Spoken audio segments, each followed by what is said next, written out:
Metsuyan, Shavua Tov Lekulam, uma boa semana a todos.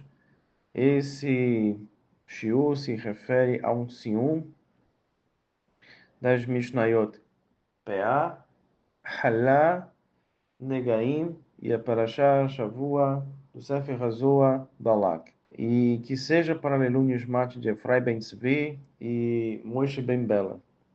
E para o fortalecimento de Akom Medinat Israel, que seja para fortalecer todo o Estado de Israel, a Kol Haelim, todos os soldados, e que o estudo desse shiur ajude também a fortalecer a todos aqueles que estão buscando fazer techuvá. Então eu começo em relação ao Seder Zeraim, que é um Seder vinculado com leis agrícolas, também se fala sobre brachot, sobre maasot, que são dízimos. E nesse Seder nós começamos com a questão exatamente da Mishnah de Peah, que essa Mishnah ela é muito interessante, a gente encontra em todos os Sidurim, Elo Devarim, logo após o Bikat HaShachar, logo após as bênçãos da manhã, e nós temos, eu vou citar e explicar e traduzir ao mesmo tempo essa Mishnah, e depois eu vou falar também um acréscimo que os Sidurim colocaram também no montante da gente desenvolver ainda mais Midat Chesed. Elo Devarim Sheyen Lachen Shu. Então essas são as coisas que não têm uma medida APA, ou seja, que a gente aqui não tem nenhuma medida fixa de deixar a colheita no canto do campo para os pobres, também para as viúvas, também Gerim, Vechayon, Gimilut Hasadim. Aqui nós temos referentes à oferenda dos primeiros frutos, que é vinculada às oferendas de peregrinação trazidas quando se comparecer diante de Boreolá, em Shalosh Regalim, nas três festas de peregrinação, Pesach, Shavuot e Sukkot. O Gimlut Hassadim, também os atos de bondade, Vetalmud Torah, e o estudo da Torá, Elo Devarim, Sheadam, Reon, Peroterrem. Essas são as coisas que uma pessoa ela come aqui no sentido, né, de absorver, de ter frutos nesse mundo e no mundo vindouro, né, Berotechem, Beolam Hazeh, Bekerem Keemet, Leorlan Rabá, e são elas que Buda Baem, honrar pai e mãe. E sabemos que a toladade disso é honrar os nossos mestres, aqueles que nos ensinam, que são os nossos professores. O Gimlut Hasedim, os atos de bondade. Aí, antes de falar o acréscimo na Mishnah, eu vou continuar. O acréscimo do Sidur, eu vou continuar a Mishnah. Ve'achava shalom ben adam lechavero. E fazer a paz entre. Aqui nós temos entre cada uma das pessoas, entre o Ben Adam e o seu amigo. Agora temos os acréscimos. Antes dos acréscimos, para finalizar, com Talmud Torá, que é lá, e o estudo. E aqui nós temos que o estudo da Torá equivale ao cumprimento de todas as mitzvot. Aquele que estuda a Torá está cumprindo exatamente 613 mitzvot. É isso que faz com que uma pessoa que não nasceu Cohen, que não seja mulher, que não está em Eretz HaKodesh, que são, cada um desses pontos tem leis específicas, né? E também para quem vai fazer Pidyon Aben, etc. Algumas leis de específicas. Aquele que faz estuda a Torá é como ele estivesse cumprindo os 613 mandamentos. Agora nós temos Ve'achnasat Beit HaMikdash, que é o acréscimo a partir do Sidur, é aquela pessoa que chega cedo no Beis Midrash, na sinagoga, na casa de estudos, Shaharit Ve'arvit, tanto de manhã como à noite, no caso também equivale às três tefilot do dia, que é de manhã, tarde e à noite. Ve'achnasat Orlin, aquela pessoa que recebe pessoas em casas, que faz como Abraham Avinu e Sarah Imenu, de receber as pessoas em casa, em Shabbat, Yom Tov, o Bikur Rolim, visitar os doentes, inclusive no hospital, em casa. Nós sabemos que numa série de Brahot fala que aquele que faz isso, ele dá para uma pessoa exatamente 60 avos de cura. Ve'ach Nasat Kala, ajudar a noiva, adotar a noiva. Ve'chaya Vayat Hamed, exatamente que acompanhar o enterro de uma pessoa falecida, veio um tefilá, aquele que se aprofunda na tefilá, na verdade, é que se concentrar na tefilá. Então, isso se refere a uma Maseret PA. É, e ele finaliza, inclusive, com uma questão de Dere Eretz, né, que nós temos que ter. Agora, em relação ao Maseret Kalá, ele conecta com a primeira Mishnah na Gemara, inclusive do Maseret, que tem que se fala que se tem uma dúvida se a Síria é ou não parte de Israel, em relação a Mishnah do quarto capítulo, nós temos que Ariston trouxe as suas primícias de Apamera e eles aceitaram dele porque disseram quem compra um campo na Síria como quem compra um campo nos arredores de Jerusalém.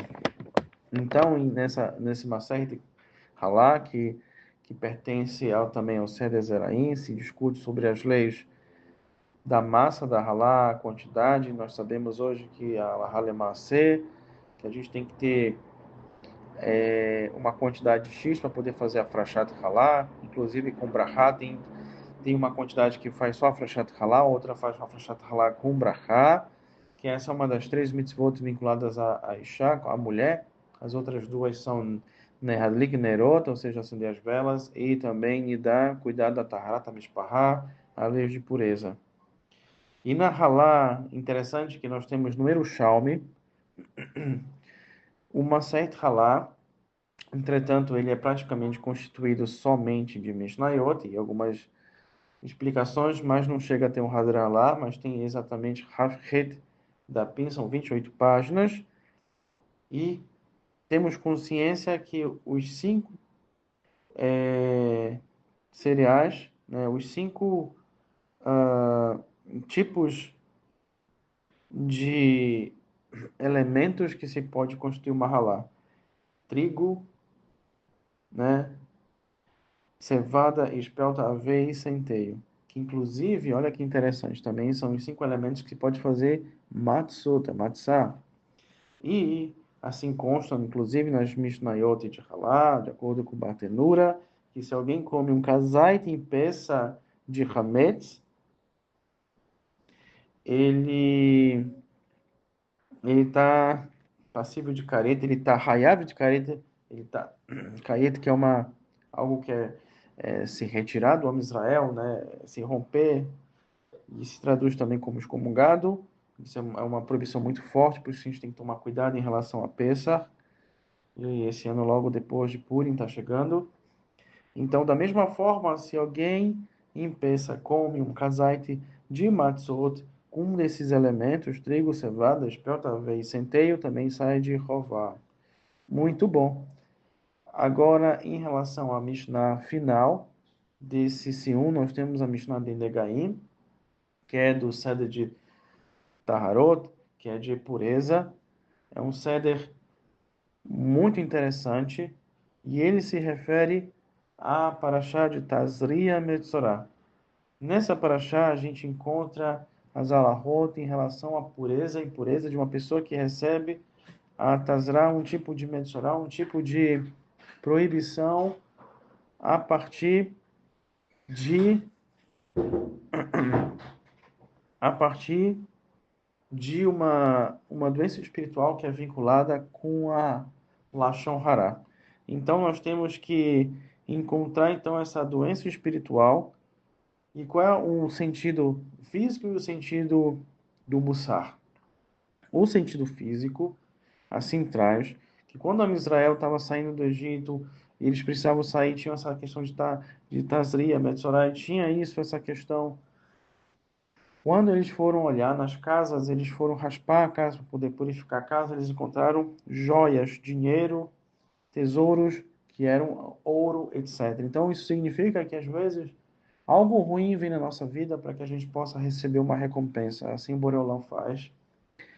E da mesma forma, agora conectando com o Mossado Hafetz Haim, aquele que escreveu a Kol, Alahot Shmirat Halashon, todas as leis referentes à fala, também a Mishnah Berurah. O Rav Hafetz Haim é uma pessoa gigantesca, e ele traz pra gente que nessa paraxá, Taiz Abençoar, Miriam não falou nenhuma mentira, mas nós temos que ter consciência que a gente não pode até falar bem, muito bem de uma pessoa. Por exemplo, se uma pessoa faz algo positivo, se a gente for elogiar ela em público, tem que tomar cuidado para que isso não desenvolva inveja na pessoa. Então tem que tomar cuidado com isso. E em relação a Parashá Balak, no Sefer Zohar, ele tem exatamente 47 perakim, 47 capítulos. No 45º se fala sobre Asa e Azael, que são os anjos que desceram na terra, e eles foram que desenvolveram a classe dos Nefilim, e dos Nefilim vieram, por exemplo, Og, Melech Rabasham, veio um descendente deles que Davi Ramela enfrentou, que é Goliat, que é traduzido como Golias, e o final dessa Parashá Balak, que fala sobre tanto Bilã como Balac, inclusive nesse 45º Perakim, fala que Bilã aprendeu inclusive com Asa e com Azael, sobre as práticas ligadas a Tumá, feitiçaria, etc. Mas logo no seu verso final, de número 507, Rabi Shimon traz que o justo, ou seja, o tzadik, ele é Yesod de Zeraipim, ou seja, ele é o fundamento de Zeraipim, que ele é chamado de Sasson, ou seja, é um regozijo, e desde o dia em que a qualquer lá Israel, toda a congregação de Israel, ela está no exílio, cai no exílio, as berachot do tzadik, ou seja, as bênçãos dos justos, foram impedidas de descer no mundo, mas Bezrat Hashem, no tempo que da redenção, assim como está escrito, e vocês extrairão a água com regozijo. Assim traz um Yeshaya, Hanavi, isso se refere inclusive com a chegada do conhecimento, e por isso que a gente tem na Gemara o Teiko, que as pessoas os Tanaim não tinham como definir isso, e as pessoas estão a esperar ele é o Hanavi para encher o mundo de conhecimento. Então, esse é o justo chamado Sasson. O Sasson é o regozijo das fontes da salvação, e se refere tanto agora a uma terminologia cabalística que é Abba ve Ima, Abba e Ima, que são exatamente Chorma, ou seja, sabedoria, e Biná, que é entendimento, de quem Yesod, ou seja, o fundamento, atrai. Outra explicação desse verso das fontes da salvação é que elas se referem a Netzach e a Hod, e de que Yesod, ou seja, o fundamento, recebe, e todos recebem as nascentes profundas que fluem e que são Chochma e Binah. Então está escrito: e nesse dia você dirá: Hashem, eu louvarei. E agradecerei, canta, habitante de Sion. A gente encontra inclusive esse passuco final na lei do Lechabé, que fazemos todos os dias, tanto em Shaharit, Mihai e Arvit, e Baru Adonai, Lulan, Amém, vem Amém. Que todas essas palavras sejam para nos fortalecer.